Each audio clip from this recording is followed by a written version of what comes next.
Federal Police have confirmed a criminal investigation is now underway into fraud allegations against Speaker Peter Slipper. For the details, we're joined by political reporter Alex Hart in Canberra.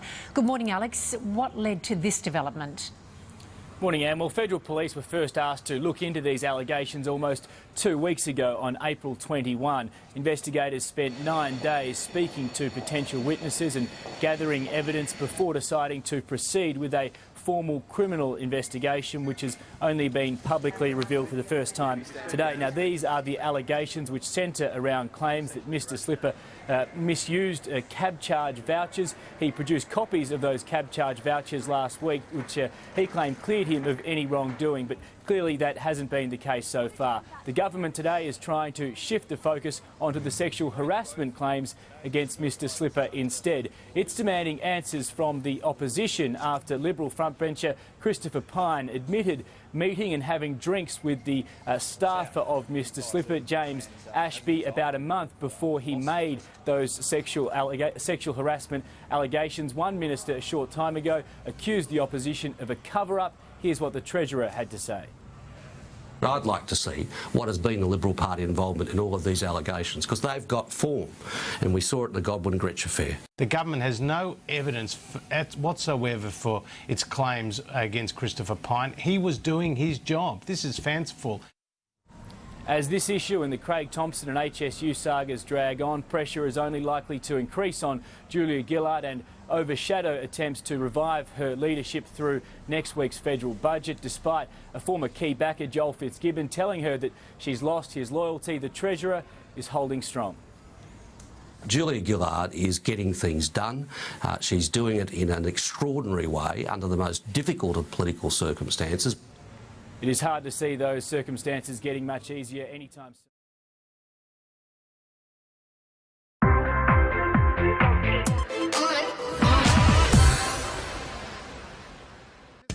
The dictator has landed in Australia. I have come to find Mr. Slipper. Slipper.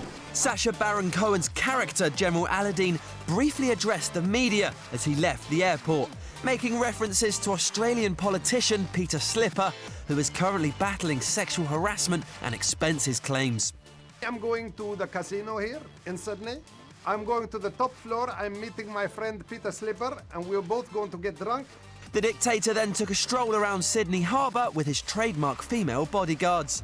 The film's released later this month. Supreme Leader, the United Nations demands that you come to New York and address them.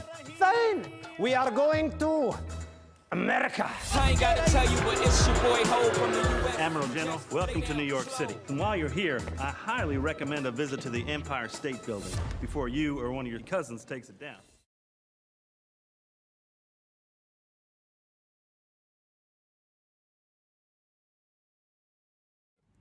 What do you think? What do you think of our leaders, the leaders of our country? Well, you have Gillard,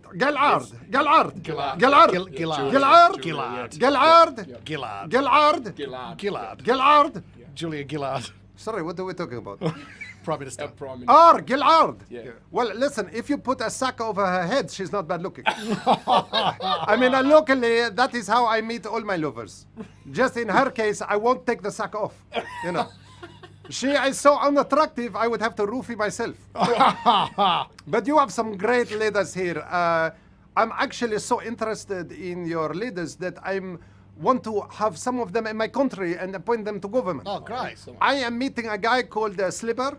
Oh, Peter Slipper. Peter Slipper repeat? Yes. Yep. But if he works for me, he will have to change his behavior. Yes. There will need to be a lot more sexual harassment. Okay. Right, okay. And not just of the boys, also of the girls and the children. Not the girl children, the boy children.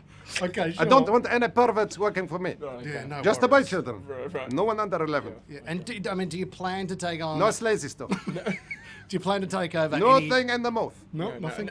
And maybe in the fatut, and that is it. And certainly no fiddling with the malawak. Yep. These are the rules. Sure. He wants to come and work for me, Slipper repeat, fine. I reckon he'd take the job. NovaFM.com.au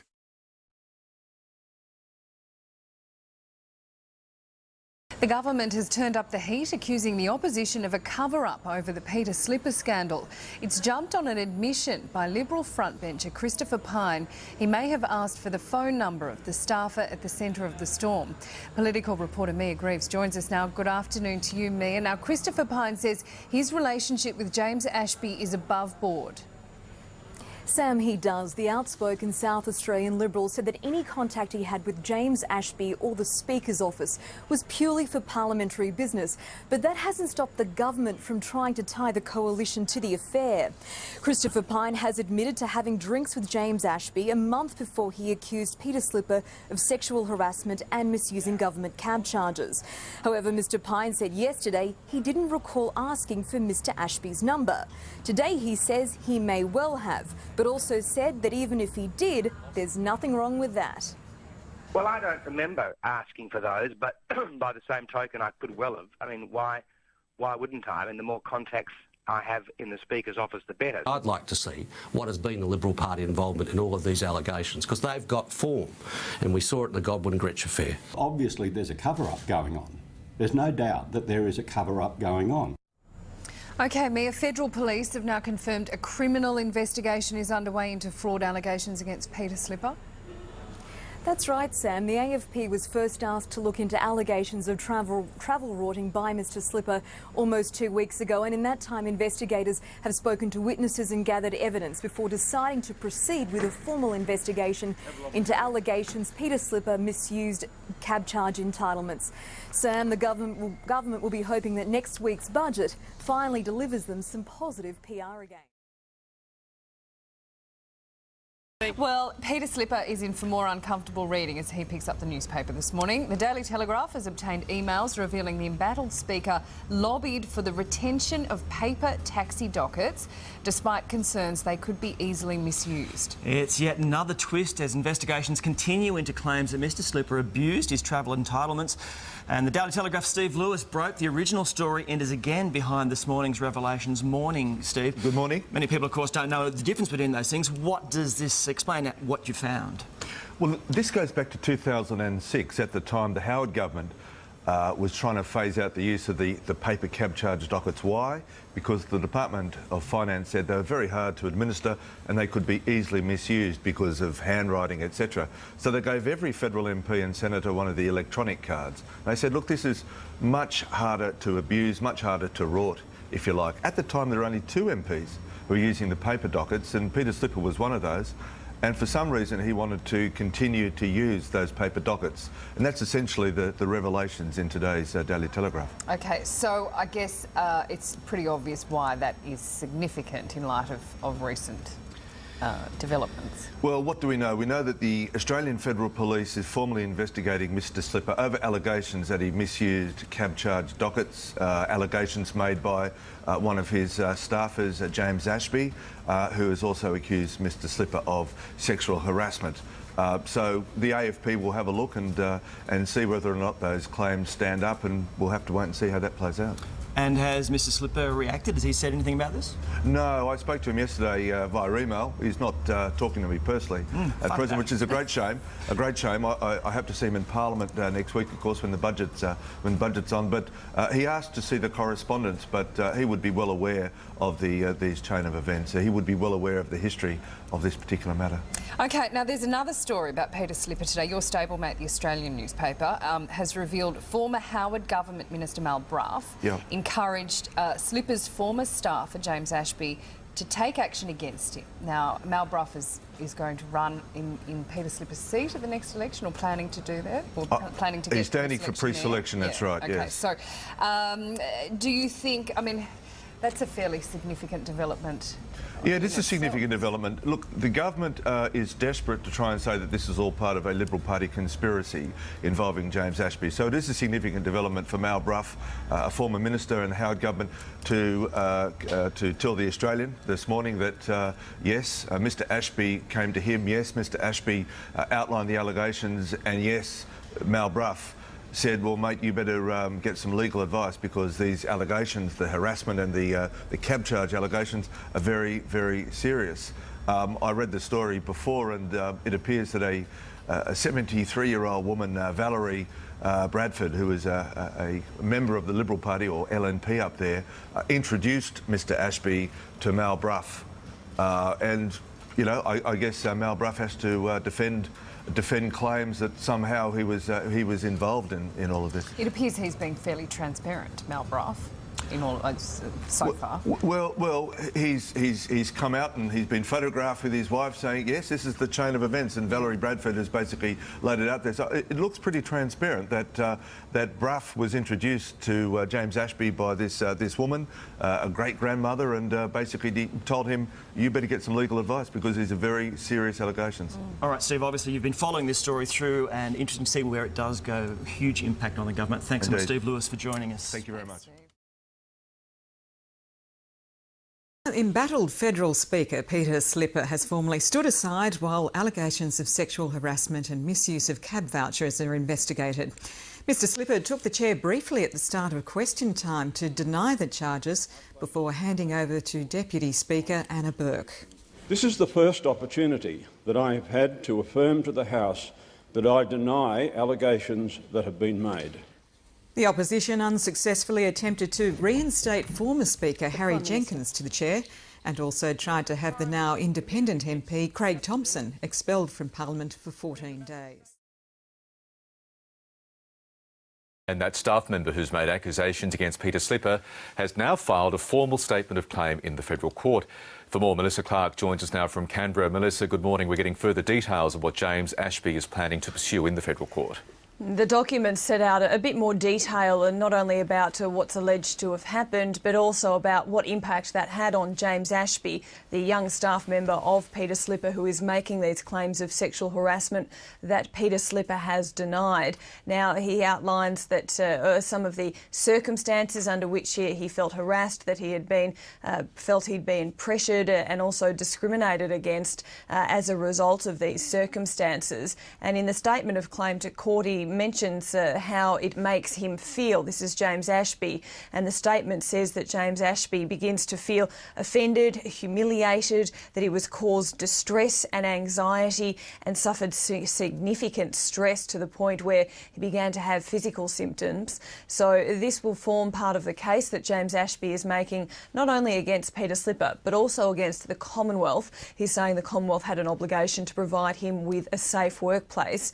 Now, one of the most noted parts of this statement of claim is that it actually doesn't include some of the earlier allegations that he had made relating to misuse of taxi vouchers. Now, a statement from Mr Ashby's spokesperson has said that it made it clear that the reason they're not continuing to make those claims in this process is that now there's an AFP investigation into those criminal elements of the allegations that have been made, that they didn't want to risk any delay in the civil matter going forward, and that they hope to get more information as this case goes forward anyway, so that they're trying to separate the two cases out for now. But we can expect to hear more when this returns to the federal court at the end of the week for another directions hearing. OK, it's also day 2 of that ACTU Congress in Sydney, Melissa, and the focus today is going to be on improving the governance of all trade unions.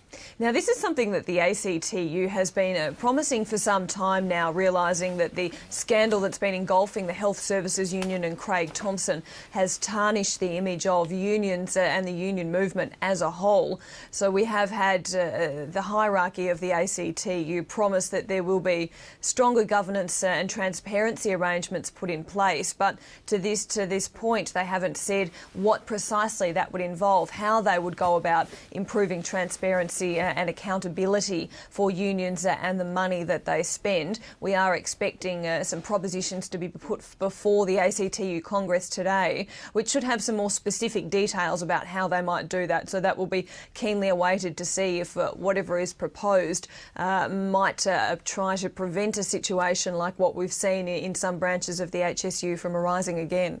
Melissa Clark updating national politics there. The top story on ABC News Breakfast. The staffer who's accused Peter Slipper of sexual harassment says he didn't raise his concerns earlier because he feared reprisal from the federal government. James Ashby's civil case against the sidelined Speaker and the Commonwealth will get its first hearing in the federal court today. Mr Ashby's also complained to the Human Rights Commission about comments the Foreign Minister Bob Carr and National Senator Barnaby Joyce have made about him. Senator Carr has shrugged it off, saying Mr Ashby had contact with several coalition figures before he made the complaint. Sexual harassment is serious precisely because of that. If there is a complaint, take it to the authorities. Don't have a meeting with your employer's political opponent on 3 occasions. Don't talk on 3 occasions and through emails with the opposition's chief attack dog, or have a telephone call with the deputy leader of the Liberal Party. Let's keep it clean and lodge a complaint and see that it's heard in the proper way, not filtered through politics. Bob Carr there for more. Melissa Clark joins us now from Canberra. Melissa, good morning. What do we expect to play out in the federal court today? Well, it's only a directions hearing today, so we won't get a great deal of detail. It's likely to be highly procedural. Where the information is really coming from is from the response statements from the Commonwealth that we have already had so far, which gives us an indication of how they're going to contest this case put forward by James Ashby. So the Commonwealth is raising questions about James Ashby's approach to this. They've said he could have taken other avenues to try and resolve this rather than going straight to legal action. They say he could have given the Commonwealth the opportunity to try to ameliorate the situation or offer compensation, that he could have gone to the Department of Finance to investigate this rather than heading straight to court. They've also raised some questions about the fact that this hit the news media so quickly after the documents were filed with the court late on a Friday. And it also points out that James Ashby's decision to proceed with legal action will mean it's a more protracted matter and a more expensive matter for everyone involved, as well as pointing out that a lot of the initial claims made by James Ashby have been dropped by the time he made his final statement of claim to the court. So we're getting some idea of how the Commonwealth is going to tackle this case. And James Ashby has hit back quite quickly at those claims by the Commonwealth. He's been very quick to respond. Often with legal cases it's hard to get any comment, but at the moment we are having a very vigorous defence from James Ashby as to his position. He put out a statement after we heard the details of the Commonwealth's position late yesterday, and a spokesman for him has made the point that the reason why he went and took the course of action that he did by launching straight into legal proceedings was because he was concerned that if he didn't take it to this level, there was a risk that he may well be discriminated against in the workplace, and that he felt that he might have some kind of reprisal either from Peter Slipper himself or the office or even the Commonwealth as a result of taking this action. So James Ashby saying he felt he had no choice but to take a very big step of taking this matter to the federal court. And of course the other big saga dogging the government continues to be the Craig Thomson affair, and that just happens to figure into one Tony Abbott's movements today. Melissa. It certainly does. What we have is Tony Abbott taking advantage of a non-sitting week to get around the country, and he's spending a bit of time in Melbourne at the moment where the coalition's hoping to make a lot of ground. But not surprisingly, today he is going to be turning up in the Central Coast, the New South Wales Central Coast, in the electorate of Dobell. And if that rings a bell, it's because it's the seat held by a suspended Labor MP, Craig Thomson. Now, the Liberals have recently pre-selected a candidate for that seat to contest, so we can expect to see Tony Abbott pop up there rather conveniently at this stage in the motion, with Craig Thomson soon to very soon give his side of events in an address to Parliament at the start of next week. So Tony Abbott clearly grabbing that political opportunity and heading up to the Central Coast today. OK, we'll leave it there. Melissa Clark in Canberra, thank you. Now, for more on the court case, court reporter Jamel Wells joins us now from the Federal Court in Sydney. Jamel, this is a case that's only come up in the last hour or so? That's right. It had its first directions hearing this morning before Justice Stephen Rare, and he noted to the lawyers of all the parties involved that he found it unimaginable that this case could take up 5 days of the court's time when it gets to an actual hearing. It has been adjourned for a few weeks to let the lawyers involved further prepare their details of the case.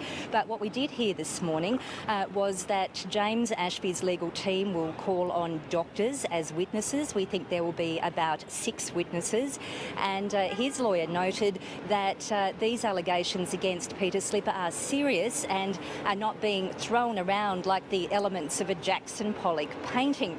Now, Peter Slipper's lawyer noted that these allegations have had a very serious effect upon his reputation and have been deeply disturbing and distressing, and could in fact be an abuse of the legal process. Jamel, was there any outline of the allegations, or did it just go straight into this discussion about where the case was going? Look, it was mostly about where the case is going and the production of documents from all of the parties involved. There was mention of the need to get the case going fairly quickly. James Ashby, I can tell you, is using the same legal team that former David Jones staffer Christy Fraser-Kirk used in her sexual discrimination suit against that company's former CEO, and he's also hired a media advisor to handle his statements for this case. Now, the court heard today that there's been disagreement between all of the lawyers involved about how long it's taking to produce documents, and the judge seemed to get a little testy at times when they were bantering about further time that they needed to get this hearing going properly. Now, Jamel, were Peter Slipper or James Ashby there?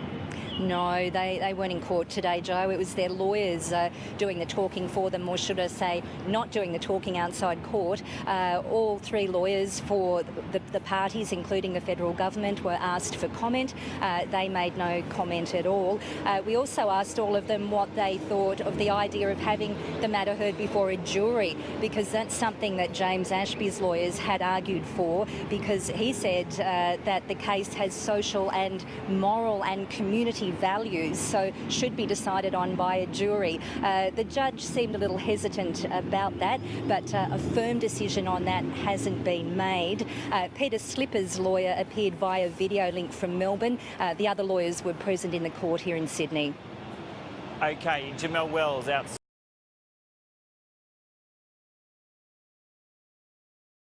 Sexual harassment claims against MP Peter Slipper are heading to the federal court today.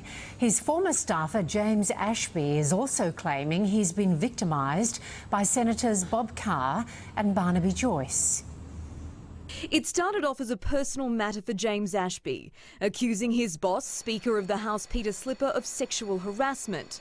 Today his lawyers arrived at the federal court, suing not only the independent MP but the Commonwealth Government for damages. And before proceedings even got underway, Ashby and his team had other high-profile politicians in their sights, accusing Foreign Minister Bob Carr and outspoken National Senator Barnaby Joyce of victimising him in the media. And neither is sorry. I think in Australia and around the world there are a lot more serious cases of infringement of human rights than this. Neither Bob Carr nor Barnaby Joyce should have been running a commentary on this matter. It's a legal wrangle with huge political implications. Mr Ashby's initial claims, which included allegations Mr Slipper rorted cab charge vouchers, forced him to vacate his Speaker's chair. In new documents provided to the court, those claims have been dropped, with Mr Ashby's team saying they're leaving that matter for the police to investigate. James Ashby is in for a tough battle. The Commonwealth Government is arguing that he had as many as 6 avenues open to him to try and resolve his issues with his boss before making the allegations public. Make it a serious complaint about a serious issue. Don't create a political firestorm. I think the only questions here have got to be answered by Tony Abbott. Was Tony Abbott part of discussions that elevated this? Mia Greaves, 7 News. Well, government lawyers are arguing James Ashby should have tried to raise his complaint in other ways before turning to the federal court. His choice has thrust him in the middle of a media and political frenzy. But Mr Ashby maintains that going public was intended to bring him a form of protection. Nadia Gilmore reports. The political brawling since James Ashby's allegations surfaced has been relentless, but as the matter headed to court, the leaders took the high ground. Politicians shouldn't be running a commentary on Mr Ashby. Simple as that. The matter involving Mr Ashby is directly before the federal court today, so I'm not going to be speaking about it at all. She's leaving it to the lawyers, but effectively the government's accused Mr Ashby of running a media campaign rather than trying to have his concerns resolved directly. James Ashby's hit back. In a statement released last night, he says the reason he didn't first notify Peter Slipper and the government of his claims was because he feared reprisal, not only by Mr Slipper, but by the federal government as his ultimate employer, and that taking the matter into the public domain gave him the best form of protection. But nonetheless, he says he's still been the victim of attacks by Foreign Minister Bob Carr and National Senator Barnaby Joyce. Neither Bob Carr nor Barnaby Joyce should have been running a commentary on this matter. Mr Ashby's filed a separate complaint with the Human Rights Commission. Bob Carr's offering no apology for his claim the former staffer seems more rehearsed than a kabuki actor. I think in Australia and around the world there are a lot more serious cases of infringement of human rights than this. Let me say again, sexual harassment is serious precisely because of that. If there is a complaint, take it to the authorities. Mr Carr insists the case shouldn't have become a political football. The opposition leader says it should now be left to the courts. But both have continued to trade blows over the government's handling of the matter and of the coalition's prior knowledge of James Ashby's allegations. And Tony Abbott's not taking his own advice on commentary when it comes to the Craig Thompson case. The Thompson story, I think in the words of Paul House, is too crazy to be true. And ready to play out in Parliament on Monday. Nadia Gilmore, ABC News, Canberra.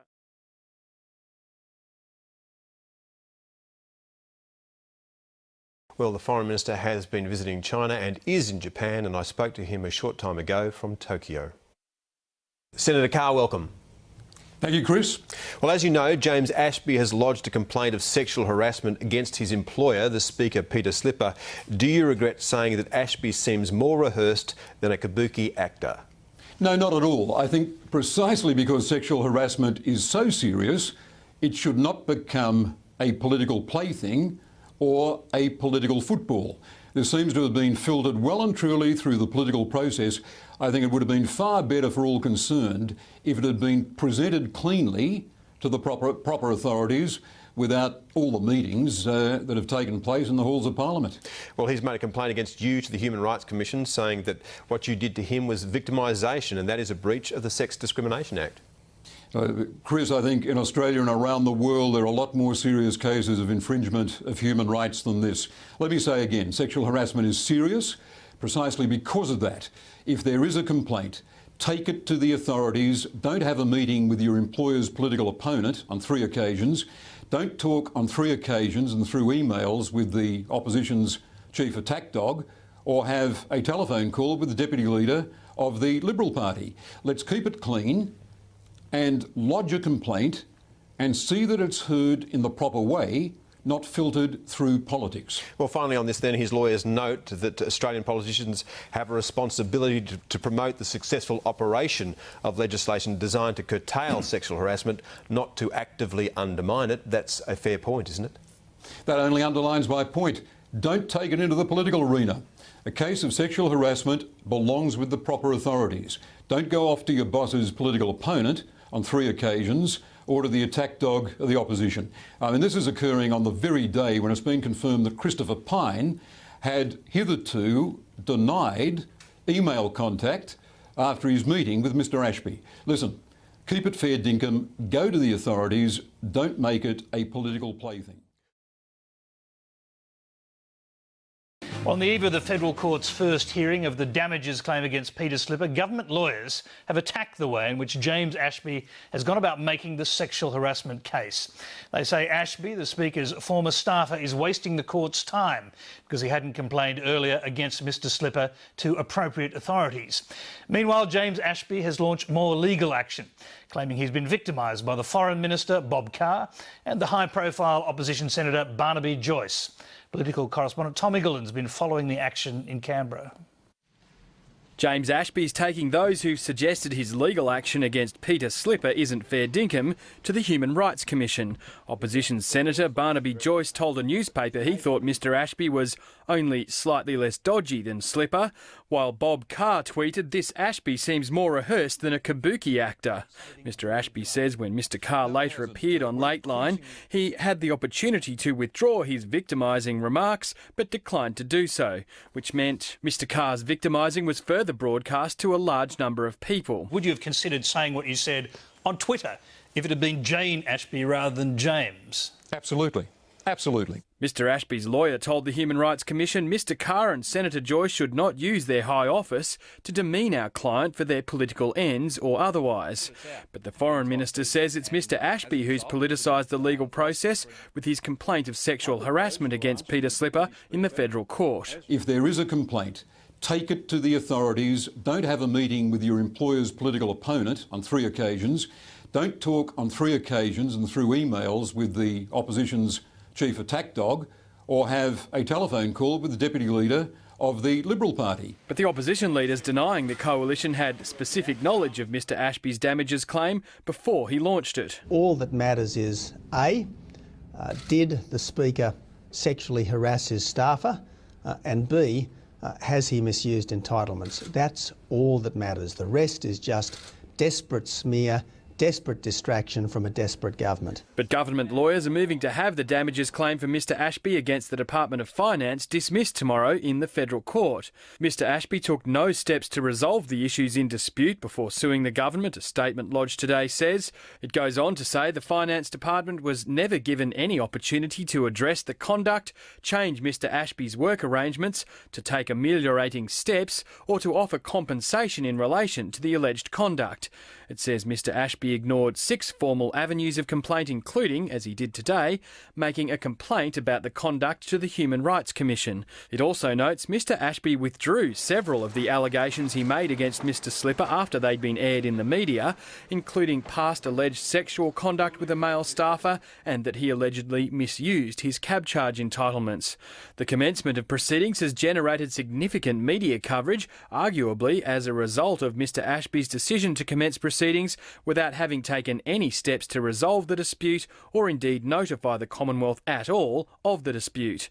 But in a statement released tonight, Mr Ashby's lawyer says he feared reprisal, evidenced by the recent attack on our client by the Foreign Minister Bob Carr, and that going public gave him the best form of protection against reprisal. But the government lawyer says Mr Ashby has legal protection from reprisal and the legal obligation to pursue conciliation before suing his employer. The federal court now sits at the centre of this bare-knuckle political stoush, with potential ramifications for the government's numbers on the floor of Parliament. Tom Eagleton, Lateline. The legal case that's cast Parliament Speaker adrift has had its first hearing in court. A judge has begun considering James Ashby's sexual harassment complaint against his boss, Peter Slipper. Claim and counterclaims are flying between the lawyers, but for once both Tony Abbott and Julia Gillard have taken a backward step and refused to be drawn into commenting on the matter. Here's Chief Political Correspondent Mark Simpkin. Politics can be a dirty business, particularly in the current climate. Struggling. Get rid of her! Get rid of her! Get rid of her! Yeah, get rid of her, mate. We need you! Amid the invective, there's one aspect of the Slipper case the two leaders can agree on. It's a very serious matter, and I think the matter should now be dealt with in the courts without further commentary from politicians. The matter is actually before the federal court today, so I'm not making any comments on it. Thank you. Not even the lawyers wanted to talk. No comments. Inside the court, Peter Slipper's lawyer told the judge the sexual harassment allegations have deeply disturbed the sin bin speaker, affecting his health. Josh Bornstein called the claims an exercise in ambush and character assassination.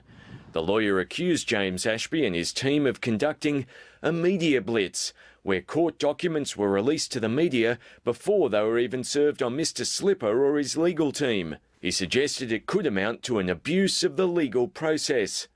Mr Ashby's lawyer fired back, revealing his witnesses will include doctors. It is not a matter of allegations being thrown around lightly, like the components of a Jackson Pollock painting, Michael Lee declared. The Labor Party has been pillorying Mr Ashby uphill and down Dale. They've been trying to say that anyone who makes a sexual harassment claim is part of a political conspiracy against the government. Nonsense. Labor isn't quite saying that, but it is making it clear Mr Ashby's credibility will be a key part of its case.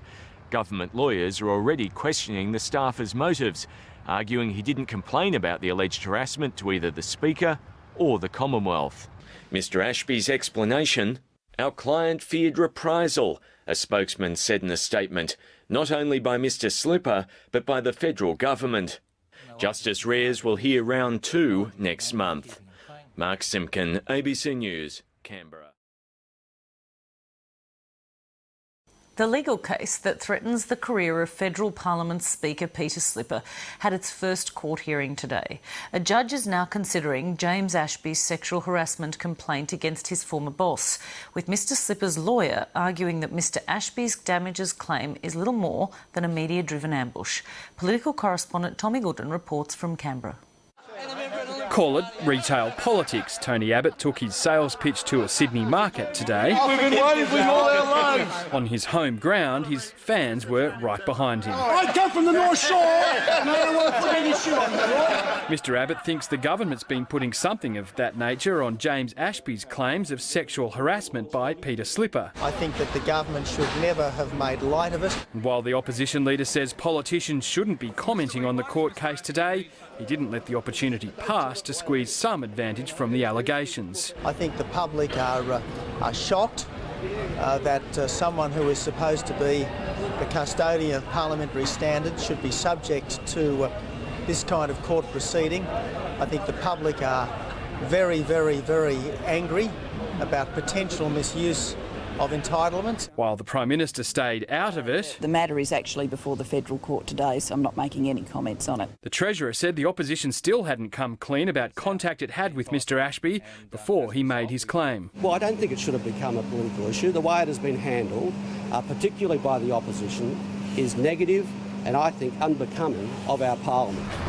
Peter Slipper's lawyer suggested in court today the claim could be an abuse of legal process. As an exercise in ambush, character assassination, it was a stunning success, Josh Bornstein said. He added Mr Ashby's lawyer told the media about the claim before he told Mr Slipper, resulting in a blaze of publicity, drawing attention to highly salacious allegations. Pointing out some of those allegations were later withdrawn, he said Mr Ashby had been throwing around allegations as if Your Honour was a Jackson Pollock painting. But Mr Ashby's lawyer said doctors could be called to give evidence for his client, and the claim is not a matter of allegations being thrown around lightly, and not like the components of a Jackson Pollock painting. There's certainly plenty of colour in the allegations, not to mention the counterclaims of character assassination by media. But even if the case against Peter Slipper goes nowhere, the government's still got the matter of Craig Thompson hanging over its head. He addresses Parliament on Monday. Tom Eagleton, Lateline. And the reviews are starting to come in on the carbon tax ads. They're a bit mixed. I think in the minds of some, they might be a little confused that they have anything at all to do with the carbon tax. Well, indeed, on account of not mentioning the carbon tax and all. You know, you're kind of in a funny place, don't you, when people's defence of ads is, oh, they tested really well. But I think, look, my starting point is always, I just think the public are really particularly kind of inoculated against government advertising. And let's face it, a lot of government advertising is actually really bad at convincing you of anything. So if your natural starting point is scepticism anyway, and on some levels, kind of, isn't that even more offensive? Governments take your money, they spend it on a whole lot of ads, and they're actually not even that good. Also, it's just brain dead. I mean, obviously they road tested these ads with focus groups or something, but they've hung a lantern over the whole thing by ignoring it. think no one was going to notice. It didn't mention, not carbon tax, even carbon price.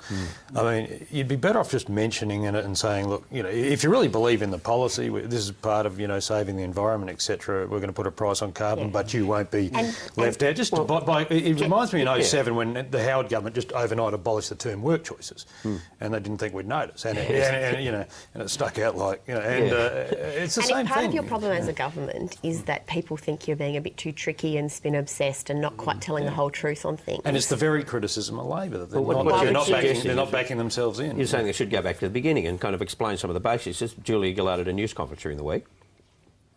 You've got to remember that the price isn't paid by you, it's paid by the big businesses that are generating the carbon pollution. But some of those businesses will flow, some of the price impact through, and that's how it turns up on the things that you buy and you use. Yeah, that was at a community cabinet in Victoria during the week. Now, Brian, there are opinion polls that say, a Galaxy poll, I think 66% of Australians would support this if, when the proposition was put to them that the government intends to tax the big polluters, and then if they pass on prices, you'll be compensated.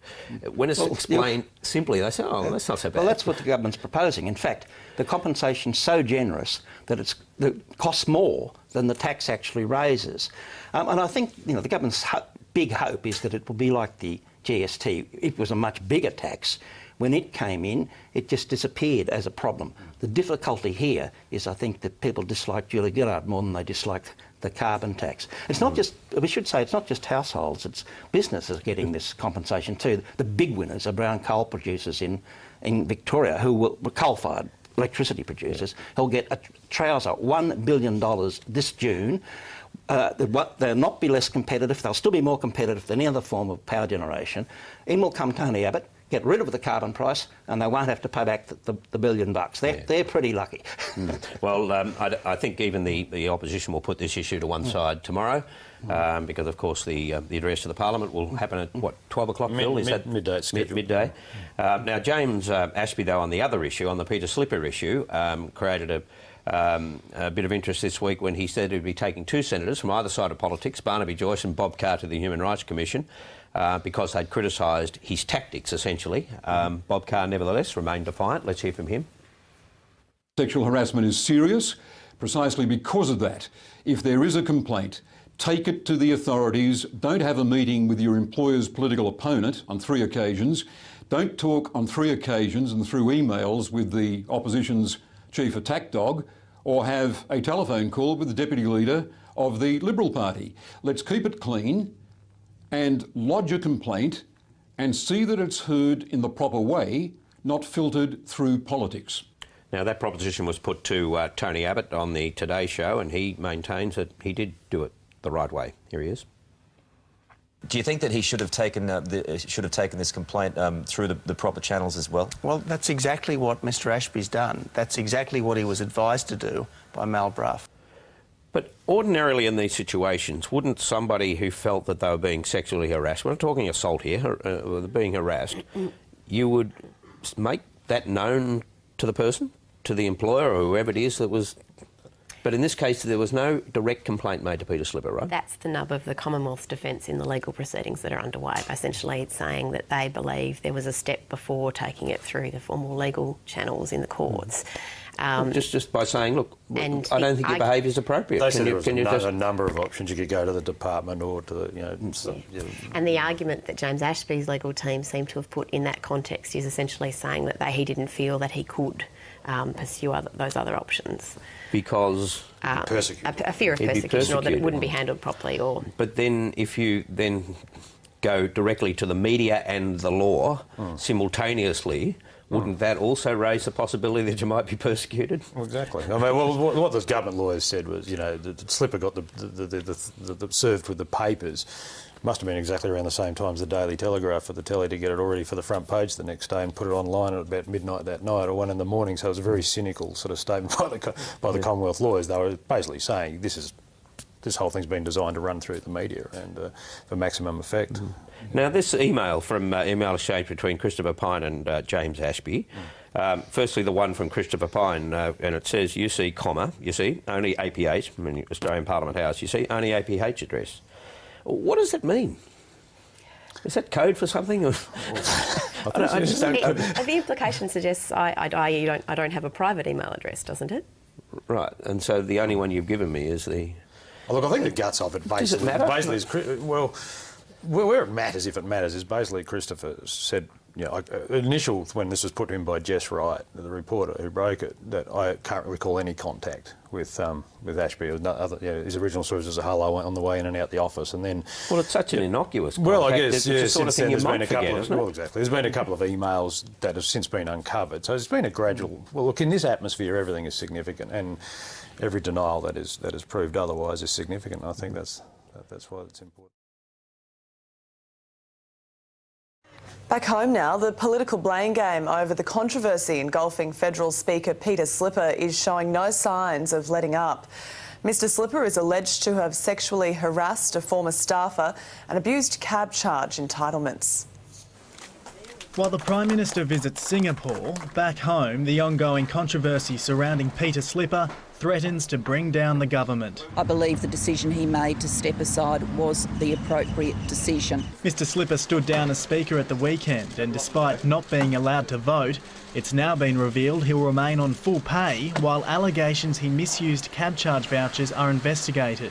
The opposition also want him sidelined until claims he sexually harassed former advisor James Ashby are dealt with. Both of these matters need to be resolved before Mr Slipper could once more take the chair. But Labor, on a knife's edge in the Parliament, are standing by the now independent MP. We do need to remember that they're allegations. There is now a process to be gone through.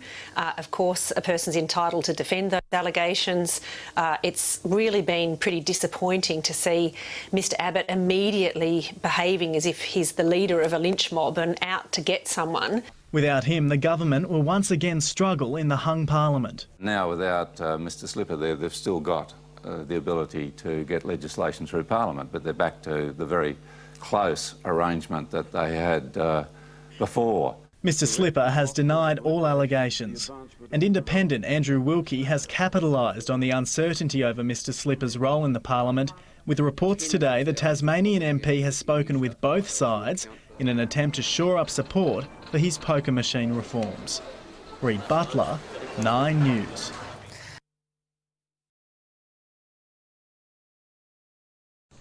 A court hearing into claims Federal Parliament Speaker Peter Slipper sexually harassed a staff member is underway in Sydney this morning.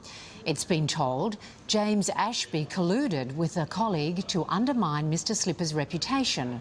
Commonwealth lawyers have subpoenaed former Howard Government Minister Mal Brough and a News Limited journalist. Lawyers claim they were given information by Mr Ashby. The lawyers say there are phone records which show Mr Ashby has been working against the Speaker to help his political opponents. The former advisor suing Peter Slipper over sexual harassment claims has been accused of conspiring with political rivals to bring the Speaker down.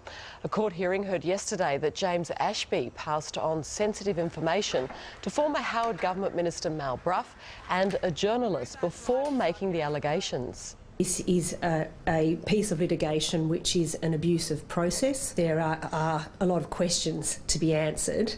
Who knew what and when? Those involved, including Mr Brough, have been called to give evidence. Former Howard Government Minister Mal Brough will be called to give evidence in the sexual harassment case against Speaker Peter Slipper. Today's hearing in Sydney was told mobile phone records show Mr Slipper's accuser, James Ashby, passed sensitive material to Mr Brough and other opponents. Opposition frontbencher Christopher Pyne denies he was a recipient. The court is hearing from Mr Slipper's lawyers and the Commonwealth's lawyers today.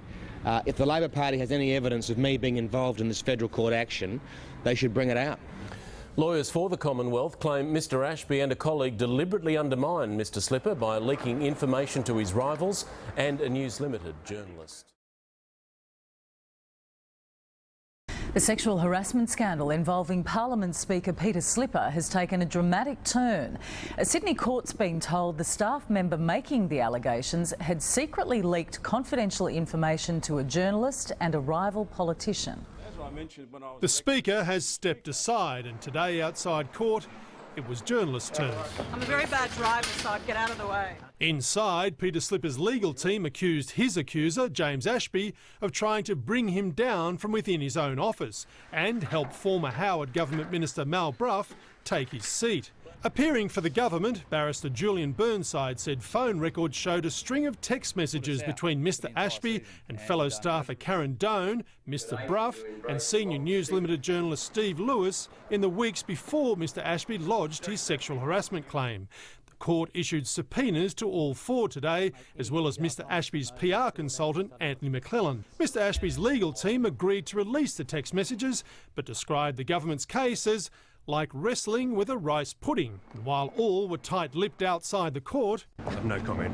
Attorney General Nicola Roxon called a news conference to put the government's view. This is a piece of litigation which is an abusive process. There are a lot of questions to be answered. Who knew what and when? Mal Brough declined a comment today. He has admitted meeting with Mr Ashby, but denies playing any role in bringing the case against Mr Slipper. Mark Riley, 7 News. Want some dirt? Maybe we should look at the Peter Slipper case and see what's going on there now. The Commonwealth is now arguing before the federal court that James Ashy colluded with another member of Peter Slipper's staff, another press secretary, to undermine their boss, in effect, Peter Slipper, and to promote Mal Brough, and that Steve Lewis from the... they're implying, or probably saying, that Steve Lewis from News Limited was all part of that plot. Let's hear from the Attorney-General, Nicola Roxon. Our application that this was an abusive process goes to the fact that a number of other participants, other than the applicant, were party to formulating this complaint with the clear intention of publicising it before it was filed, with the clear intention of harming Mr Slipper and advantaging his political opponents. There is active involvement of at least one person from the media. Those issues will all get aired and tested in the hearing. So is she implying there that in Steve Lewis's case that he wasn't just a recipient of information, as journalists will be, but he was in some way colluding with Ashby in the sort of creation of the story? Well, look, I'm a News Limited employee, and Steve Lewis is a good friend and esteemed colleague of mine, so I'll make that declaration up front. I do think that she seemed to be implying something like that, although she was being very careful about it. But what worries me really about all of this is that the Attorney-General, the first law officer of the land, is out essentially prosecuting her case in public, criticising others for having done so as well, when there's legal proceedings on foot. And I think that raises some genuine questions. I mean, we're constantly being told by politicians that they can't talk about this or that because it's, you know, there's an inquiry underway or there are court proceedings on foot, and suddenly this one's okay to talk about. She was quite cautious though in her approach. Well, cautious in a sense, but she was asked about that very issue, Mark, and her answer was, "Well, I'm simply repeating what the arguments had been in court."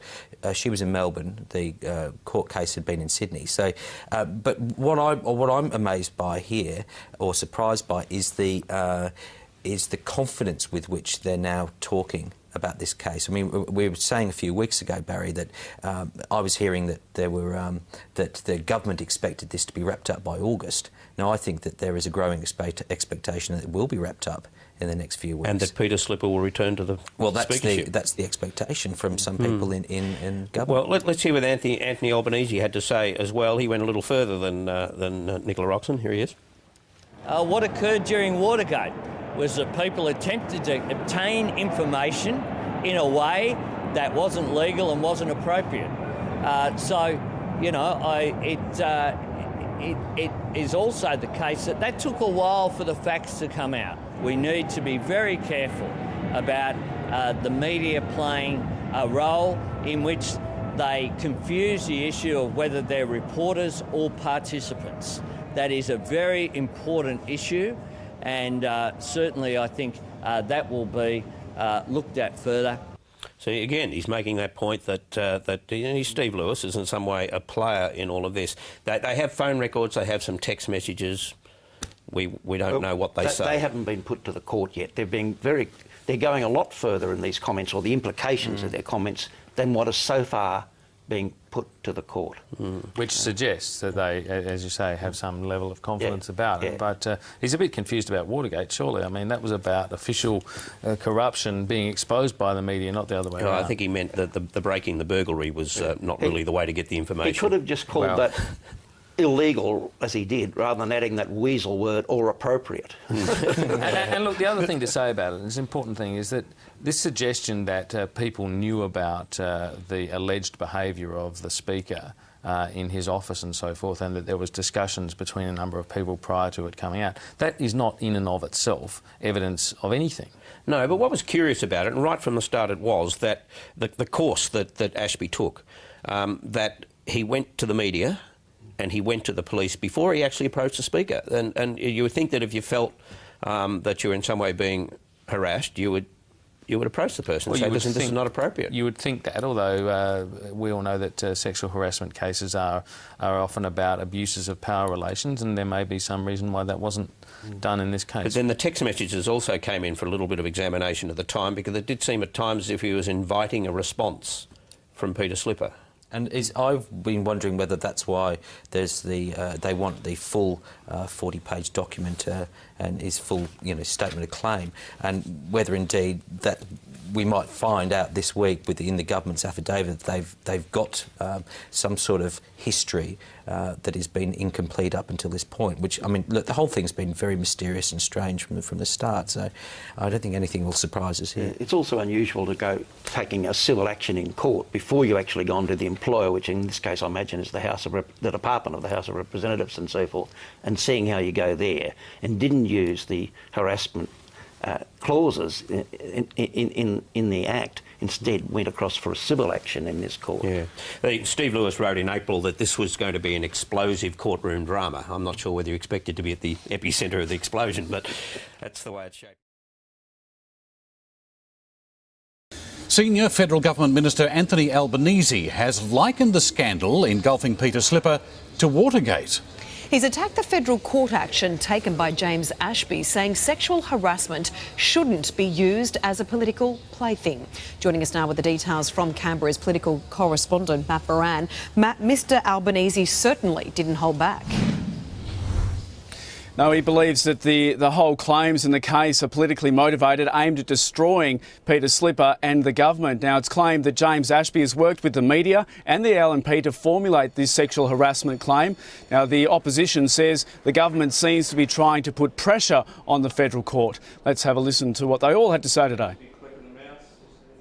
The government has made an application that this is an abusive process, and also that these actions were vexatious.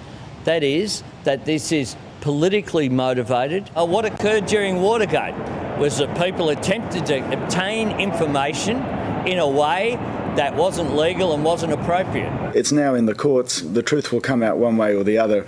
Anything I say, as a Liberal MP, you take with a grain of salt. Can you at least tell me that no one, to your knowledge, in the coalition ranks was involved in formulating this complaint? Yeah, I can, because to my knowledge, I'm not aware of anybody doing that. Now, the case will be back in court on the 23rd of July. Matt Moran, thank you.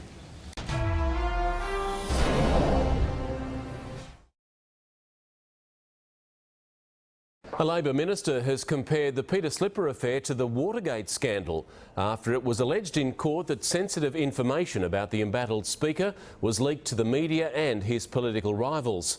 But the opposition has slammed Labor's legal commentary, saying the truth will come out one way or another. 40 years after Watergate, the federal government smells a Slippergate conspiracy in Australia. What occurred during Watergate was that people attempted to obtain information in a way that wasn't legal and wasn't appropriate. It's been alleged in court. The sexual harassment case against Speaker of the House Peter Slipper by staffer James Ashby is a political stitch-up. We know that there was considerable contact between senior members of the LNP, the media and Mr Ashby. The government alleges mobile phone records show that Mr Ashby provided sensitive information to former Howard Government Minister Mal Brough, the man who wants Peter Slipper's Sunshine Coast seat, and that Mr Ashby fed information from inside the Speaker's office to Senior News Limited journalist Steve Lewis to politically undermine Mr Slipper. It's now in the courts. The truth will come out one way or the other. Tony Abbott, who has been hammering the government over the case, suddenly went quiet today as Labor turned up the volume. Somewhere in the middle of this legal stoush is the original allegation against Mr Slipper of sexual harassment. A very serious issue that the government says is now being treated as a political plaything. What we need to get to know through these legal processes is the truth, the whole truth, and nothing but the truth. The case returns to court next month. Now, the Australian yesterday reported on the James Ashy Peter Slipper story, and they suggested that well, this is what the Commonwealth would be alleging, that Ashby worked with the Telegraph to construct a case, as they put it, against Peter Slipper. They improperly gained some copies of parts of Peter Slipper's diary, and that went to the Telegraph and to Mal Brough. And there was this suggestion that in April, James Ashy had said that he was ill, and in fact he was in Sydney with Steve Lewis from the Telegraph, and his accommodation was paid by the newspaper. Now, that was put to Tony Abbott yesterday, and this was his response. There's only one thing that really matters here. Did or did not Mr Slipper sexually harass a staffer? Now, that's the only thing that matters. That's now before the courts, and let's see what conclusion the courts come to. Thank you. Thank you. Might matter once this material is released. Well, what the Australian had yesterday was adding some detail to what Nicola Roxon was saying last Friday when she said there's a case for collusion between all these various parties, Brough, the journalist, Ashby, etc. I mean, I think it is more than just about whether there's a sexual harassment or not. If there is a case that a former Howard Government minister has actively colluded, then I think it would be quite serious. I think Abbott ruled it out early in the week. He called it completely and absolutely and utterly false or something. We don't know. It's all in this affidavit. And with the media angle to this as well, you'd think, given everything that's gone on in the UK with News Limited, that they would be absolutely scrupulous in terms of the way they go about these things. Yeah, but people who have taking legal cases go to the media all the time. This is hardly news. I mean, this is very common. You go to the media, you go to a PR company. I'm not saying I approve it, but it's very common. You go to a PR company, you go to the media, you go and seek advice from others. This is not unusual. It depends how that relationship worked, and when we see the text messages and the emails. Well, I think we ought to leave it to in my view, we ought to leave it to the federal court. I mean, the question is, did it happen? Did the sexual harassment happen or not? That's the essential question. As to whether people went to the media, well, I mean, they go to the media. Well, if it didn't happen, then is it not important to just, if this stuff does expose it? Well, you come to that problem.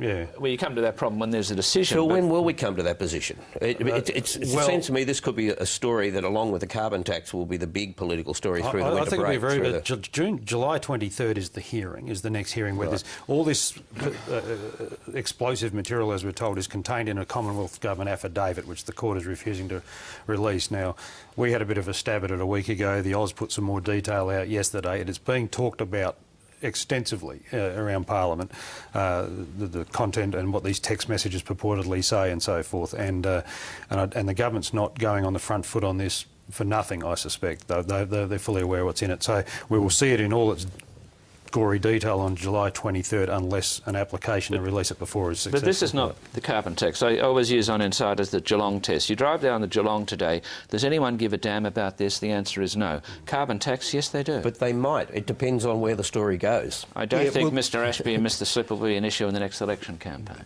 Well, probably not. Almost certainly not. But it isn't just about whether or not Peter Slipper was involved in sexual harassment of a staff member. The Commonwealth is saying to the Federal Court of Australia that there was an abusive process by people involved in taking the matter to the court. Now, that's a serious allegation. It's got to be tested by the court, but I think that is as serious to abuse the legal process for a political outcome is as serious as allegations about behaviour. Yes, but you would expect one party to a case, in this case the Commonwealth, to put its case as strongly as it can, and you would expect the other party to the case to put its case as strongly as it can. This is, I mean, I think we ought to leave it to the federal court. Oh, yeah, that's just exactly what I said. The Peter Slipper affair has taken a dramatic new twist, with federal court documents revealing a text message between a journalist and Mr Slipper's accuser allegedly declaring, "We will get him." Other text messages were detailed between former staffer James Ashby and the Speaker's political rivals. The documents accuse James Ashby of orchestrating an elaborate scheme to frame Peter Slipper. Chief Political Correspondent Mark Simkin reports. 23 pieces of paper turned Parliament on its head. Order! Order! The Coalition didn't want to talk about the Slipper case. As this matter is before the federal court. Order! As this matter is before the federal court, it is not an order. The government's usual reluctance evaporated. With every complaint, the Liberal and National parties show exactly that they're in this up to their neck. In the court documents, Peter Slipper's lawyers accuse all sorts of people of being in it up to their necks, including the journalist who first reported the sexual harassment allegations, Steve Lewis. "We will get him," the reporter allegedly declared in a text sent to the Speaker's accuser. People in the media need to recognise whether they're reporters or they're participants, whether they're observers or they're activists. It's also alleged James Ashby gradually introduced into his exchanges with Slipper occasional ribald language and sexual innuendo. The evidence? Text messages a staffer allegedly sent to Mr Slipper. "I'm going to smack you. Ah," Mr Ashby allegedly wrote. "Lenny used to call me the lovable because I knew how to play the game." The submission accuses James Ashby of using his allegations to curry favour with Peter Slipper's political rivals, including former Howard government minister Mal Brough.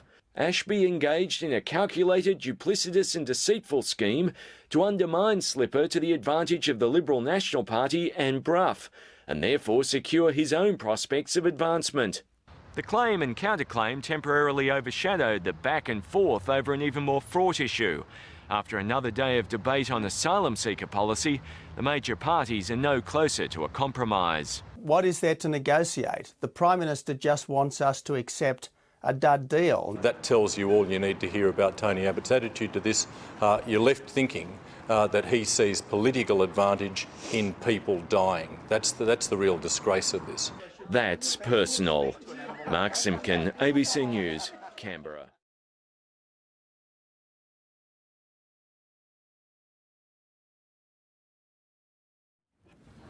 Tony Abbott has had a lot to say at various times about various issues that have been raised in the Parliament.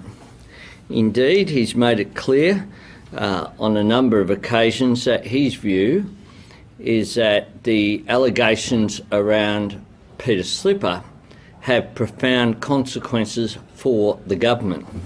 Indeed, he said on the 26th of April, "It becomes increasingly clear with each passing day that the fate of the Gillard government rests entirely on two members of Parliament, Peter Slipper and Craig Thomson." This is a very political issue. What we've seen is, as time has rolled on, just like in the Godwin-Gretsch affair, we've seen the details and the reality and the facts be very different from the allegations that were first made. There are people in this room who made pretty strong comments on that weekend in April about the allegations being made against the Speaker, which implied that to make an allegation was to have them proven. For months now, the Leader of the Opposition has engaged in daily commentary on these issues. He has run from the Parliament, but he can't run from his role and the role of the Coalition in these incidents. What we know is that in spite of Mr Abbott's comments on May 17, where he said very clearly, when asked by a journalist, will you disclose all contact that party members have had with James Ashby, Mr Abbott replied unequivocally, and I quote, all of our contact is on the record. Well, excuse me, but if you look at the documents that have been released by the court, what they show is extraordinary levels of contact prior to any allegations being made publicly against Mr Slipper between Mr Ashby, Mr Brough, Mr McIver, Mr McArdle, who's now a minister in the Queensland government. You have now an acknowledgement that people such as Clive Palmer, senior figure in the operation, knew about these issues. Now, we know some things. We know that Mal Brough met with Joe Hockey and Clive Palmer. Mal Brough, the person who wants Peter Slipper's seat in Parliament, has a meeting with Clive Palmer and Joe Hockey and is aware of all of this, has lined up meetings with lawyers, has lined up meetings with people who go on to be ministers in the incoming Queensland government, but this doesn't rate a mention at the meeting with Joe Hockey. Joe Hockey would have you believe.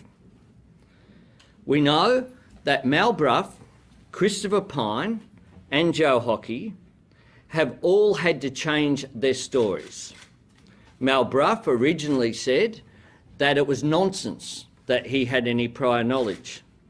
Christopher Pyne had to change his story about 3 or 4 times in terms of contact between himself and Mr Ashby, and would have it believed that it's business as usual for someone in a position, be it Leader of the House or Manager of Opposition Business, to sit down with the Speaker's staff without the Speaker being there for just a few drinks and a chat over a lazy hour and a half, and then have ongoing contact after that.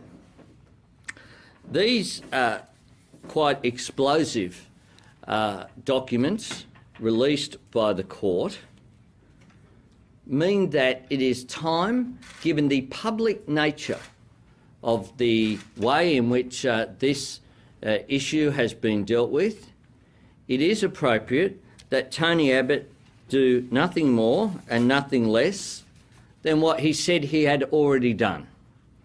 And the government calls upon Tony Abbott to disclose all contact between his party and James Ashby, the nature of that contact, the nature of the knowledge and involvement in the legal action taken by Mr Ashby, including the questions that have been raised as a result of the release of the court documents around issues such as who is actually paying for this court action.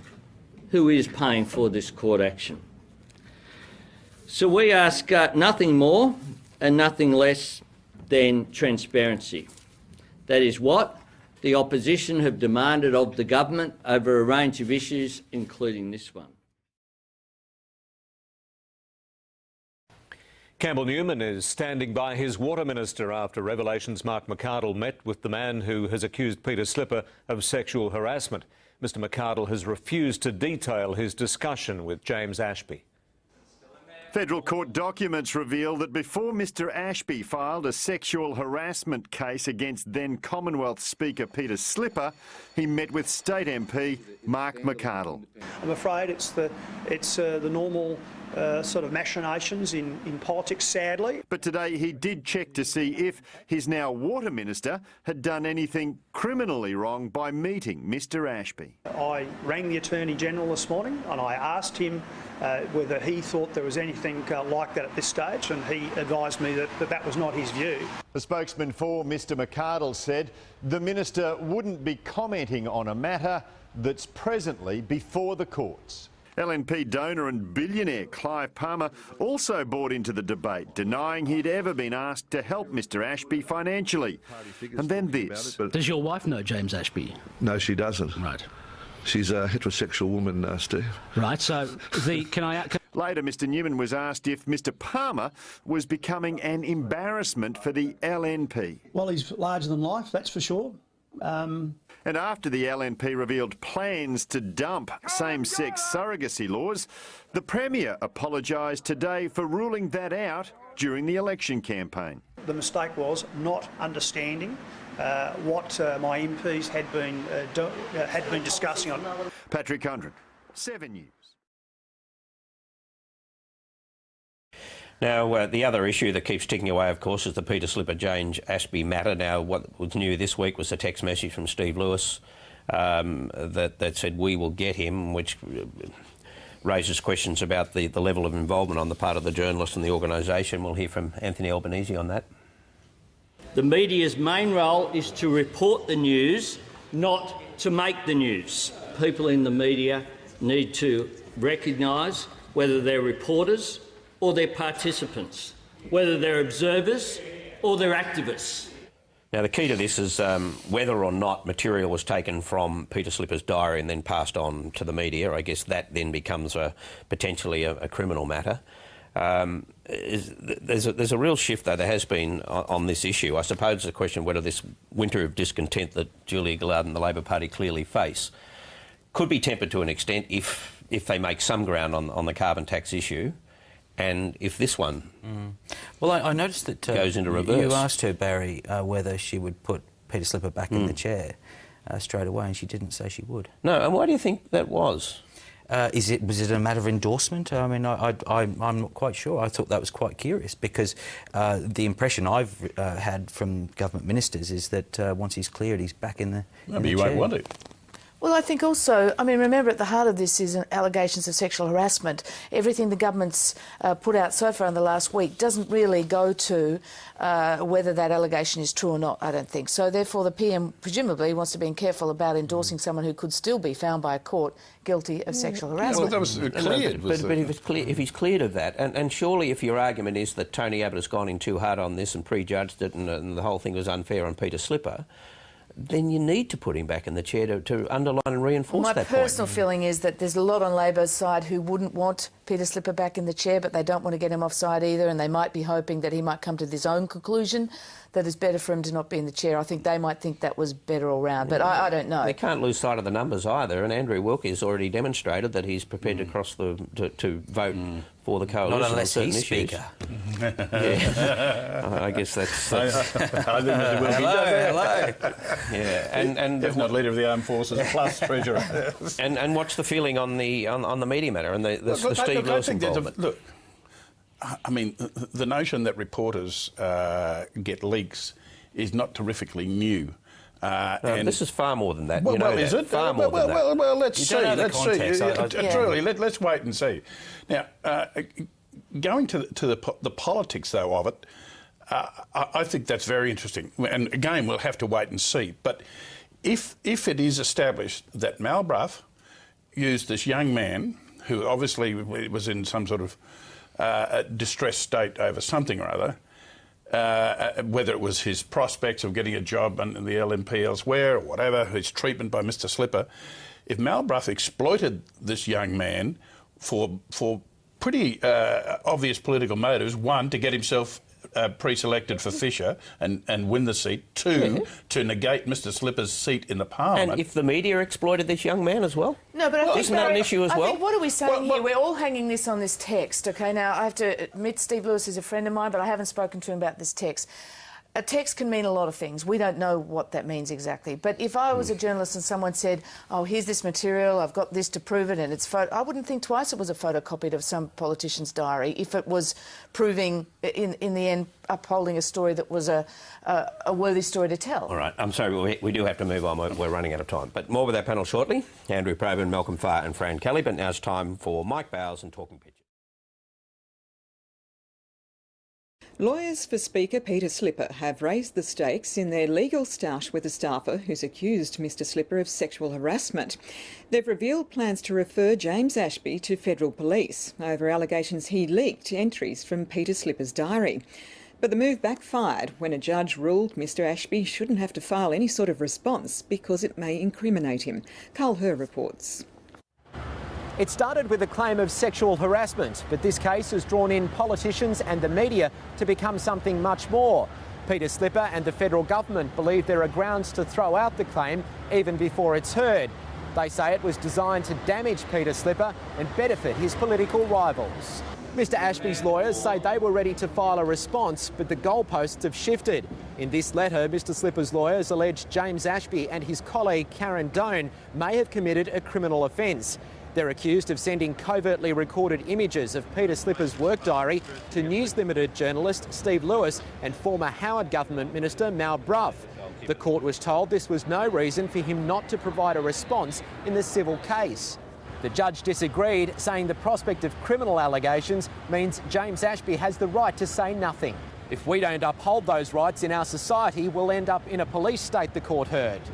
Justice Stephen Reris said Peter Slipper's lawyers had to accept the consequences of how they were running their case, saying, "You've made the allegation and you've raised the stakes."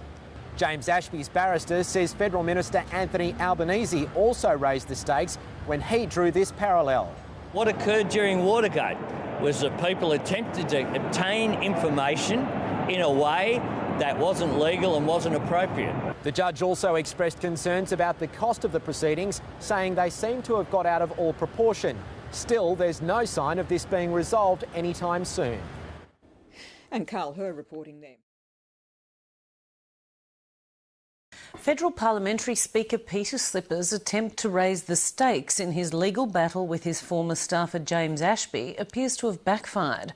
Mr Slipper is accused of sexually harassing Mr Ashby, but both the federal government and Mr Slipper himself are trying to have the case declared an abusive process. They say James Ashby was trying to damage Peter Slipper in order to benefit the Speaker's political rival, former Howard Government Minister Mal Brough. Today it was revealed Mr Slipper wants to refer James Ashby to the AFP over allegations he leaked the contents of Mr Slipper's diary. Mr Ashby's barrister successfully argued that the prospect of criminal proceedings means his client shouldn't have to lodge a formal response to the civil case. He also used recent comments by government frontbencher Anthony Albanese to argue his point. Was that people attempted to obtain information in a way that wasn't legal and wasn't appropriate. The abusive process hearing is scheduled to be held later this month. The long-running investigation into embattled federal Parliament Speaker Peter Slipper could soon be coming to an end. Mr Slipper could be charged with fraud after police referred material on his alleged misuse of taxi vouchers to the Director of Public Prosecutions. The Federal Police confirmed yesterday it had finalised its investigations. Mr Slipper stood aside from his role as Speaker in April after staffer James Ashby accused him of sexual harassment and misusing cab vouchers. The case against Speaker Peter Slipper has taken an unexpected constitutional turn, further delaying his return to the job. Mr Slipper is facing allegations by his former staffer James Ashby of sexual harassment and cab charge fraud. Today, lawyers for Mr Ashby moved to involve state and federal attorneys general in the case. They argued that Mr Ashby had an implied right under the Constitution to expose the alleged wrongdoing of the Speaker. New evidence will be tabled when the case resumes on October the 2nd. It'll include a statement from a QC that he warned James Ashby not to accept any favours from the Liberal National Party in return for taking up the case against Mr Slipper.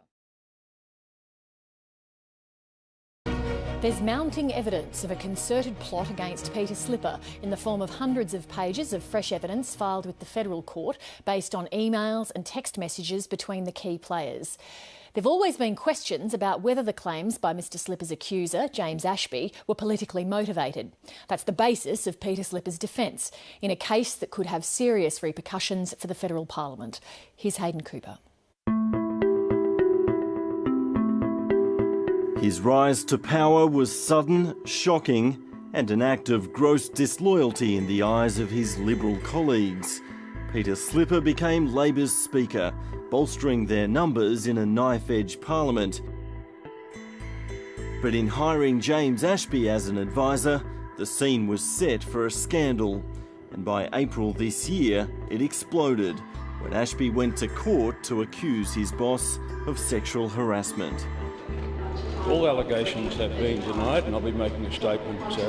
But is this all an elaborate plot to bring down a Speaker and a government?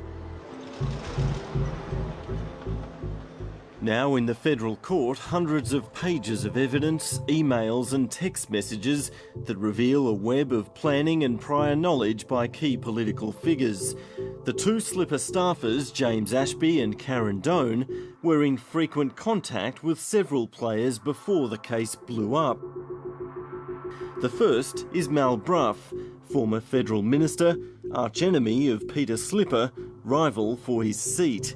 Karen Doan was seeking his help to line up a job with the new Queensland government or with the mining magnate Clive Palmer. Hello Mal, please find attached my resume for consideration by Mr. Palmer for a position at the Coolum Golf and Spa Resort. Kind regards, Karen. Mr. Brough also met with James Ashby and had many contacts via text and email. He told him to get a lawyer, a point he's acknowledged publicly.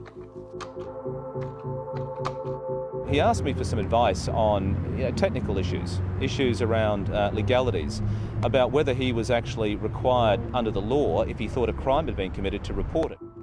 But the documents show his involvement went much further.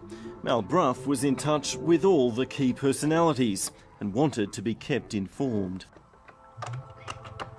Hi Mal, today went reasonably well and I believe James understood he needs to follow the legal advice to have all his facts cited and deposition taken before it goes to press. Cheers, Karen. Karen Doan was grateful for his advice. Thank you again for your time and guidance the past few weeks. But it's the effort to expose Mr. Slipper's travel records that's one of the most intriguing aspects of the new evidence. Ashby and Doan secretly accessed their boss's diary. Hey Karen, would you be able to photograph with your iPhone and message the following dates to me? The diary extracts were sent to the journalist Steve Lewis and to Mal Brough. He replied, "Can that be emailed, James? It is hard to read." The next figure to emerge is the Queensland Government Minister Mark McArdle. He too appeared to have inside knowledge of the Ashby complaint before it went public. He promised to keep it to himself, and Ashby kept him in the loop.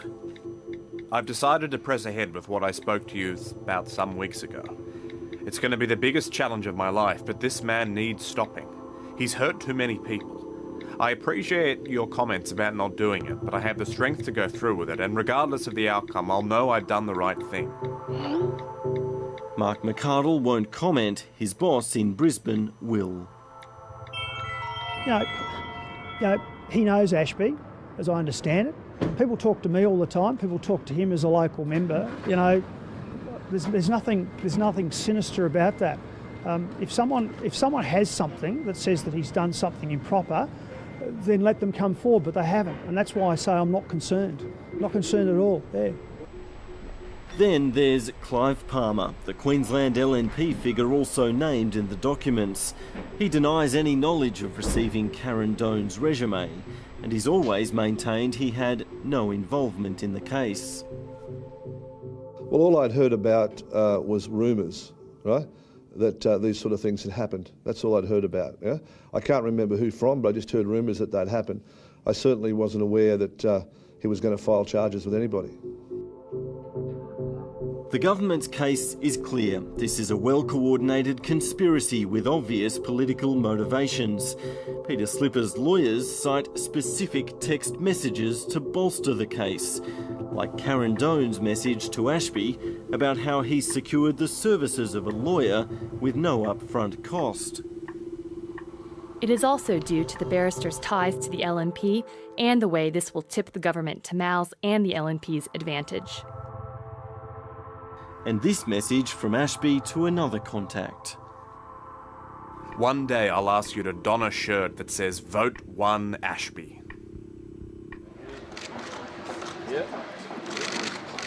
For now, Peter Slipper is a speaker in name only, reduced to official duties like welcoming foreign dignitaries.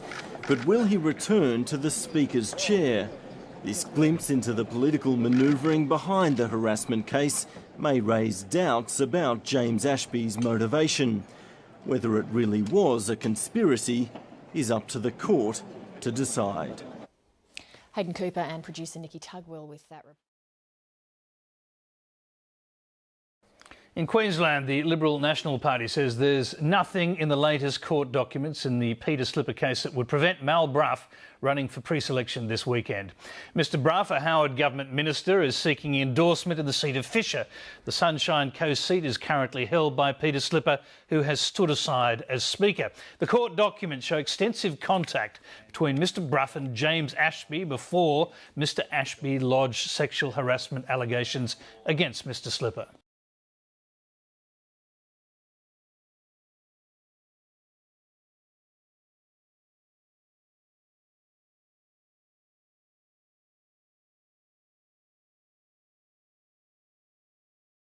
Last Sunday, it was reported Mr Brough dismissed any suggestion he knew of James Ashby's affidavit before it was lodged as nonsense. I had no knowledge of the court proceedings.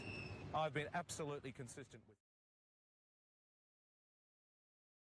To other news now, and there's been an explosive twist in the Peter Slipper case. James Ashby, the former political staffer who accused the Speaker of sexual harassment, is himself being investigated over alleged relationships with two underage boys.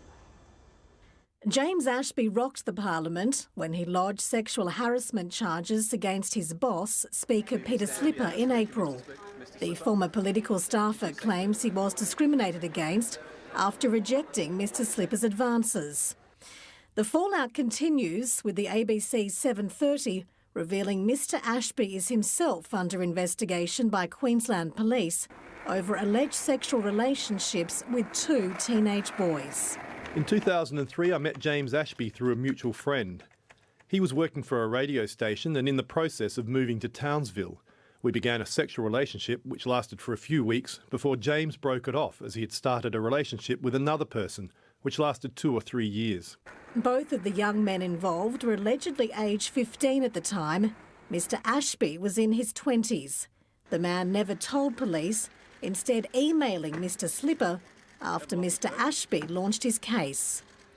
Mr Slipper forwarded the emails on to the Queensland Police Commissioner, along with Facebook messages allegedly sent by Mr Ashby to the young man. Your mum freaked me out when she walked in on you and me in bed. That did my head in for some strange reason. Queensland Police have confirmed they're investigating whether anyone wants to make a complaint, and if so, what evidence there is. Ann Power, 7 News. There are allegations tonight suggesting James Ashby, who's accused the Speaker Peter Slipper of sexual harassment, has had sexual relations with underage boys. Queensland Police are investigating the claims, which were revealed just 24 hours after former Howard Government Minister Mal Brough was pre-selected to run against Peter Slipper in his Queensland seat of Fisher. Political correspondent Tom Eagleton has more from Canberra. The federal court battle over whether Peter Slipper sexually abused his then employee James Ashby was already politically charged. Tonight's revelations raise the stakes still higher, with James Ashby's sexual behaviour now under the microscope. A man's alleging that in 2003, when he was 15, he had a relationship with Mr Ashby, then in his mid-20s. The revelation came in a letter the man wrote to Mr Slipper earlier this year after Mr Ashby filed his federal court complaint. It claims Mr Ashby broke the relationship off after a few weeks. The guy James broke it off for was also 15 at the time they began their relationship, the letter says. In an alleged Facebook conversation with the man this year, Mr Ashby gave another reason. Your mum freaked me out when she walked in on you and me in bed. That did my head in for some strange reason. The alleged Facebook contact was an apparent attempt to ease Mr Ashby's guilt at breaking the relationship off. I have no idea why your acceptance of this half-ass explanation is needed, but maybe it'll give me some closure for something that's been a long-running issue for me. Sex with the 15-year-old is punishable by up to 14 years jail in Queensland. Mr Slipper passed the allegations on to Queensland Police in June, noting that though the alleged events took place before Mr Ashby worked for him, they raise issues of possible criminal conduct. In these circumstances, I cannot ignore the allegations. Queensland Police are yet to determine whether charges will be brought in the matter, though investigations are continuing. Mr Ashby's not commenting about the claims. Mr Slipper has clear motivations for bringing such allegations to the police. His bitter battle with Mr Ashby's cost him the Speaker's chair and significant damage to his reputation. How much his counter-claims hurt Mr Ashby's reputation can only be guessed at. What's certain is they'll do nothing to raise the tone of political discourse here in Canberra. The revelations on the 7:30 program tonight come just 24 hours after the Liberal National Party anointed former Howard Minister Mal Brough to run against Mr Slipper in his Queensland seat of Fisher at the next election. Mr Slipper's claiming Mr Brough's part of a political conspiracy against him based on 4 meetings Mr Brough had with Mr Ashby before Mr Ashby filed his federal court claims. And why wouldn't you meet with someone who had been a party member just because they were a staffer of Peter Slipper's? But somehow that turns into a conspiracy in the eyes of the media, led by, as I said, the muckrakers of the Labor Party. Let's get beyond this. Let's let the courts deal with it. The opposition leader was facing questions about Mr Brough's contact with Mr Ashby even before tonight's revelations. Will Mr Brough's dealings with James Ashby hurt his chances in the seat of Fisher? I think we've got an excellent candidate in the seat of Fisher, and Mal has been entirely upfront about that. And Mr Abbott noted politics has been played tough already this year in Queensland. The ruthlessness and the viciousness that we saw directed against Campbell Newman was just a warm-up for what we're going to see in the federal election. When contacted tonight, Mr Brough denied knowledge of the claims being made against Mr Ashby. Tom Iggleton, Late Line. The sexual harassment case against the Parliamentary Speaker, Peter Slipper, has transfixed political watchers for much of this year. Little wonder, given the Gillard government's precarious state. But as the saga has unfolded, attention has switched from the Speaker to his accuser, staffer James Ashby. Last week, we exposed the extent of political intrigue behind the case.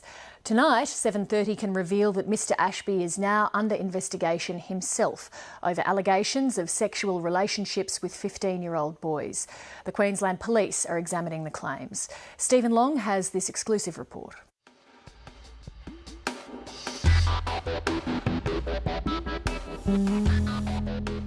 James Ashby launched the court case that rocked the world of politics in April, claiming he was discriminated against after rejecting advances from his boss, the Speaker of the House, Peter Slipper. His legal action has divided opinion. To some, it's an abusive process. To others, it's a brave man speaking out. Clear intention to harm Mr Slipper and bring his reputation into disrepute, and to assist his political opponents. There's only one thing that really matters here. Did or did not Mr Slipper sexually harass a staffer? The case is murky. Hundreds of pages of evidence filed in court include numerous overtly sexual text messages between Slipper and Ashby in the months leading up to the court action, beginning before Ashby took the job. Did you lose your maidenhead again? What's that? Your virtual hymen. You're weird. What's on the agenda for this weekend? Are you offended? No, I don't offend that easily. But now there is a new twist in this battle of claim and counterclaim. Tonight, 7:30 can reveal that James Ashby's own personal history is under investigation. It goes back to his time in Townsville. The North Queensland city became James Ashby's home in 2003.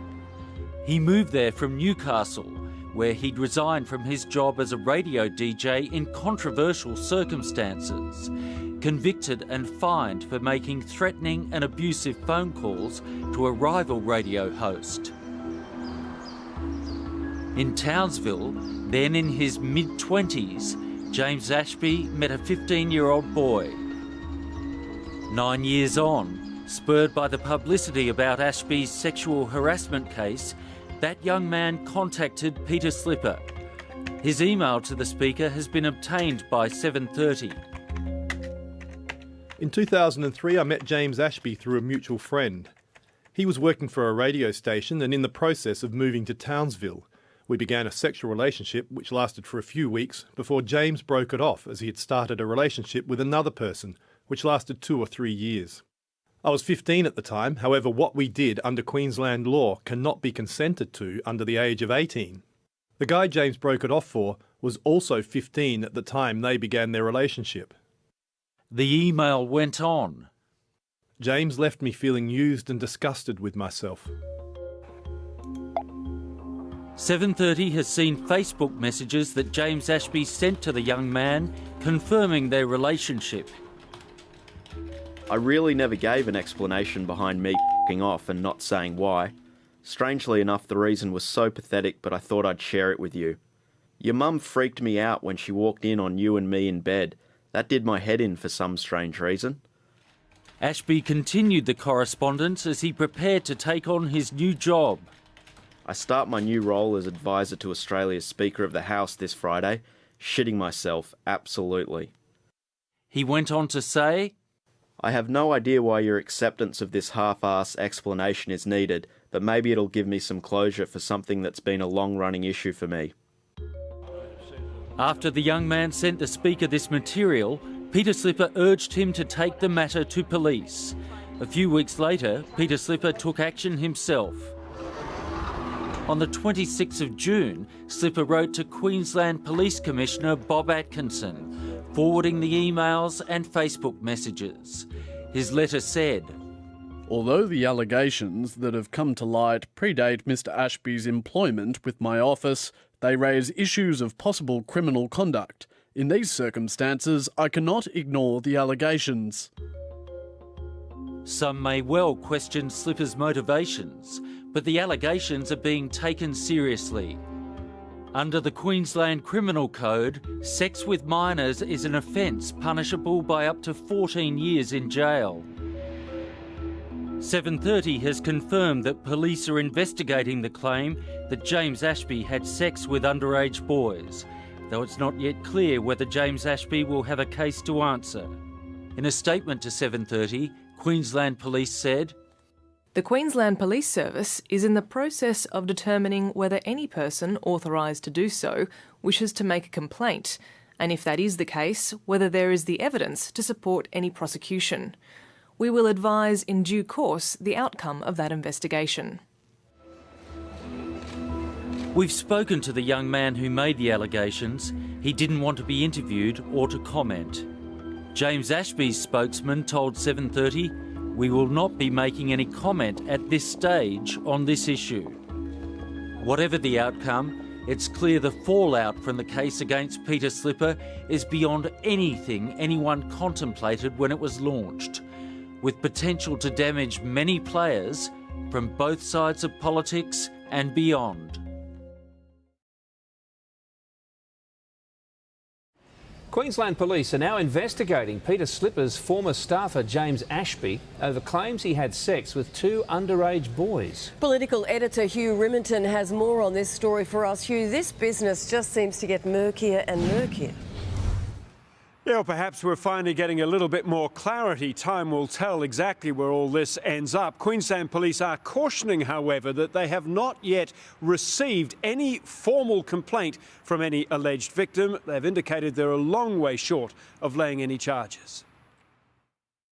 The accuser accused. James Ashby, the staffer who's taken the Speaker to court claiming sexual harassment, faces claims he himself broke the law with sexual relations with 2 boys then aged 15 nearly a decade ago. These are very, very serious allegations. One of the teenagers allegedly involved contacted Peter Slipper by email. The Speaker, in turn, told Queensland Police, but they say so far they've had no direct complaint from any alleged victim. It's a matter for the police.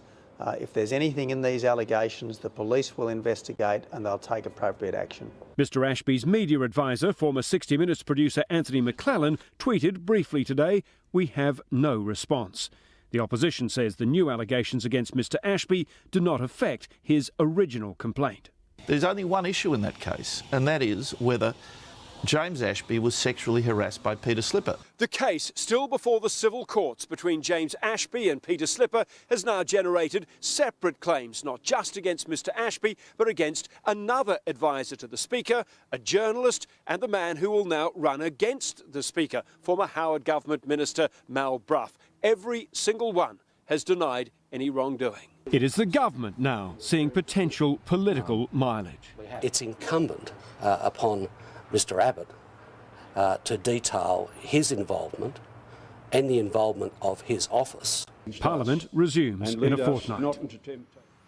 Now, with potentially so much at stake, including even possibly the standing of this minority government here in Canberra, it's no surprise really that there are so many twists and turns going on. It could take months, possibly even years, to resolve every one of the questions that has been raised in the Peter Slipper affair. Thank you, Hugh Riminton.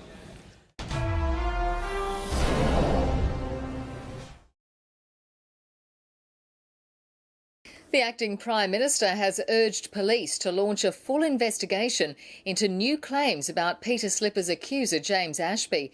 It's alleged Mr Ashby had a sexual relationship with a 15-year-old boy, a crime under Queensland law. Wayne Swan calls the allegations extremely serious. Political correspondent Greg Jennett reports from Canberra.